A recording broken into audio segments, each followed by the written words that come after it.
Oi, boa tarde. Hoje, 25 de agosto, fazer a leitura comentada de Atos 1, de 1 a 11. Fiz o primeiro tratado ao Teófilo acerca de tudo que Jesus começou, não só a fazer, mas a ensinar, até o dia em que foi recebido em cima, depois de ter dado os mandamentos pelo Espírito Santo aos apóstolos que escolhera, aos quais também, depois de ter padecido, se apresentou vivo, com muitas e infalíveis provas, sendo visto por eles por espaço de 40 dias, e falando do que respeita ao reino de Deus. E estando com eles, determinou-lhes que não se lhe ausentassem de Jerusalém, mas que esperassem a promessa do Pai, que disse a ele: de mim ouvistes. Porque, na verdade, João batizou com água, mas vós sereis batizados com o Espírito Santo, não muito depois desses dias. Aqueles, pois, que se haviam reunido, perguntaram-lhe, dizendo: Senhor, restaurarás tu neste tempo o reino a Israel? E disse-lhes: Não vos pertence saber o tempo ou as estações que o Pai estabeleceu pelo seu próprio poder, mas recebereis a virtude do Espírito Santo, que há de vir sobre vós, e ser-me-eis testemunhas tanto em Jerusalém como em toda a Judéia e Samaria, e até os confins da terra. E quando dizia isto, vendo-os ele, foi elevado às alturas, e uma nuvem o recebeu, ocultando os seus olhos. E estando com os olhos fitos no céu enquanto ele subia, eis que junto deles puseram 2 varões vestidos de branco, aos quais lhe disseram: Varões galileus, por que estáis olhando para o céu? Esse Jesus que dentre vós foi recebido em cima no céu, há de vir assim como para o céu o vistes vir. Então voltaram para Jerusalém, do monte chamado das Oliveiras, o qual está perto de Jerusalém, à distância do caminho de um sábado. O livro de Atos dá continuidade à história que Lucas contou em seu Evangelho, pois narra os 30 anos seguintes à ascensão de Jesus ao céu. Durante esse curto período de tempo, a igreja foi estabelecida e as boas novas da salvação foram levadas a todo o mundo, até a capital do Império Romano. Embora sendo pessoas comuns, com fragilidades e limitações, aqueles que pregaram as boas novas foram capacitados pelo Espírito Santo para anunciá-las ao mundo todo. Ao longo do livro de Atos, aprendemos sobre a natureza da igreja e como nós hoje também podemos revolucionar o nosso mundo. O versículo 1, de 1 a 11, são a ponte entre os acontecimentos registrados nos evangelhos e os que marcaram o início da igreja. Jesus passou 40 dias ensinando seus discípulos e estes mudaram drasticamente de vida. Antes discutiram entre si, abandonaram seu Senhor, e um deles, Pedro, até mentiu, dizendo que não conhecia Jesus. Após uma série de reuniões com Cristo ressuscitado, os discípulos tiveram muitas perguntas respondidas. Convenceram-se da ressurreição, aprenderam sobre o reino de Deus e sobre a fonte do seu poder, o Espírito Santo. Ao ler a Bíblia, podemos nos assentar com Cristo ressuscitado em sua escola de discipulado. Crendo nele, podemos receber o seu poder através do Espírito Santo e nos tornarmos novas pessoas. Unindo-nos aos outros cristãos, podemos tomar parte na realização da obra de Deus na terra. Lucas disse que os discípulos foram testemunhas oculares de tudo que aconteceu a Jesus Cristo, sua vida antes e depois da crucificação. Após ressuscitar, Jesus passou 40 dias ensinando mais discípulos sobre o reino de Deus. Ainda hoje existem algumas pessoas que duvidam da ressurreição de Jesus, mas ele apareceu aos discípulos em muitas ocasiões, depois da ressurreição, provando estar vivo. E várias foram as mudanças que a ressurreição de Jesus provocou na vida dos discípulos. Na ocasião da morte de Jesus, eles se dispersaram, ficaram desiludidos e temeram por sua vida. Depois de ver o Cristo ressurreto, tornaram-se destemidos e arriscaram tudo para divulgar as boas novas a respeito dele a todo mundo. Enfrentaram prisões, espancamentos, rejeição, martírio e nem assim abandonaram sua missão. Aqueles homens não teriam arriscado a vida por algo que soubessem ser uma fraude. Sabiam que Jesus havia ressuscitado, e a igreja primitiva foi contagiada pelo entusiasmo deles. Os cristãos espalharam a notícia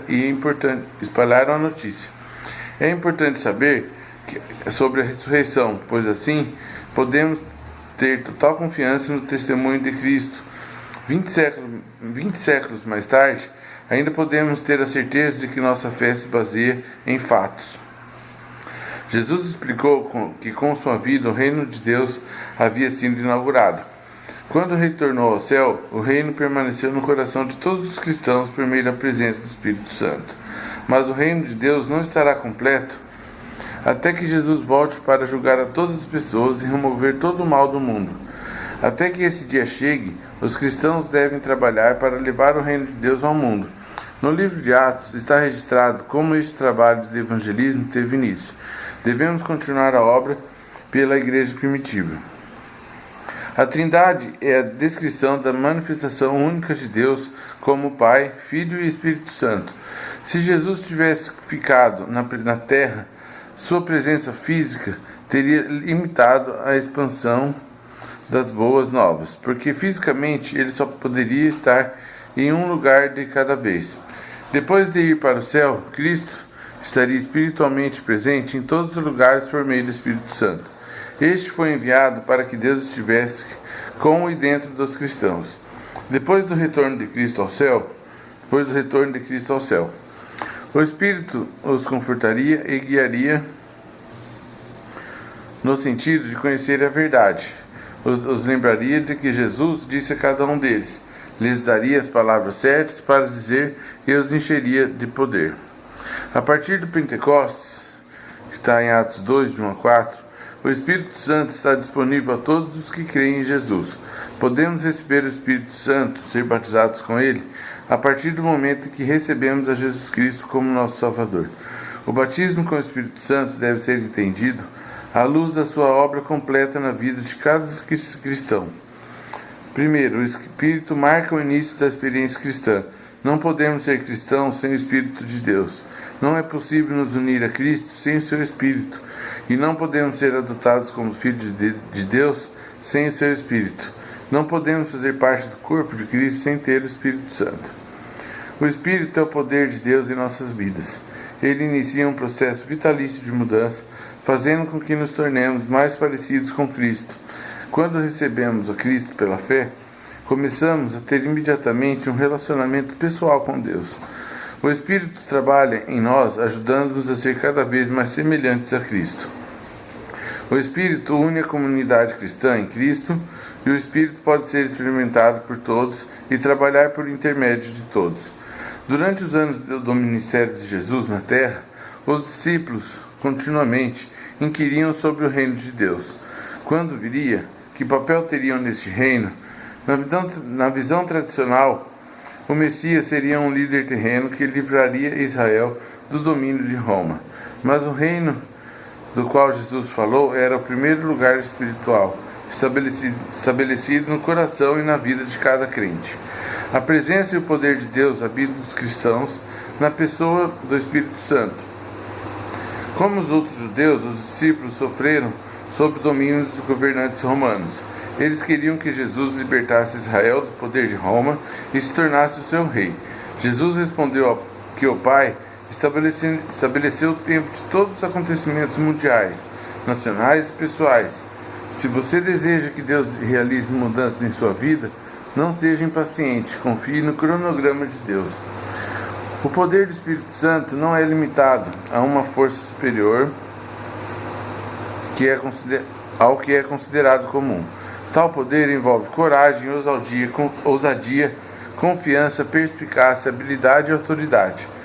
Os discípulos precisam de todas essas qualidades para cumprir a sua missão. Se você crer em Jesus Cristo como seu Salvador, poderá experimentar o poder do Espírito Santo em sua vida. Jesus prometeu aos discípulos que receberiam poder para testemunhar, depois de terem recebido o Espírito Santo. Note a progressão. Eles receberiam o Espírito Santo, que lhes daria o poder, ainda então testemunhariam e alcançariam resultados extraordinários. Frequentemente tentamos inverter a ordem e testemunhar por nosso poder e nossa autoridade. O testemunho não é a exibição do que podemos fazer por Deus. É a prova e o testemunho do que Deus fez por nós. Jesus instruiu seus discípulos a testemunharem aos povos de todas as nações a respeito dele. Porém, foram informados que deveriam esperar primeiro pelo derramamento do Espírito Santo. Deus tem um trabalho importante para que cada um de nós realizemos para ele, mas devemos fazê-lo pelo poder do Espírito. Frequentemente gostamos de dar prosseguimento ao trabalho, ainda que isso signifique passar à frente de Deus, mas às vezes a espera faz parte do plano dele. Você está esperando e ouvindo as instruções completas de Deus ou está correndo à frente de seus planos? Precisamos obedecer à programação de Deus e ter o seu poder para sermos verdadeiramente eficazes. Neste versículo, uma série de progressões foram descritas. As boas novas deveriam ser pregadas em Jerusalém, depois na Judéia e depois em Samaria, finalmente ao mundo inteiro. O cristianismo começaria com os judeus devotos em Jerusalém e na Judéia. Seria anunciado aos judeus mestiços de Samaria e depois aos gentios nos lugares mais remotos da terra. Podemos considerar que as boas novas de Deus não alcançaram seu destino final se alguém em sua família, seu local de trabalho, sua escola ou sua comunidade ainda não ouviu falar a respeito de Jesus Cristo. Certifique-se de que você está contribuindo de alguma maneira para a propagação da mensagem do amor de Deus. Foi importante para os discípulos ver a ascensão de Jesus Cristo ao céu. Dessa forma, eles acreditaram, sem dúvida, que Ele é Deus e que o seu lar é o céu.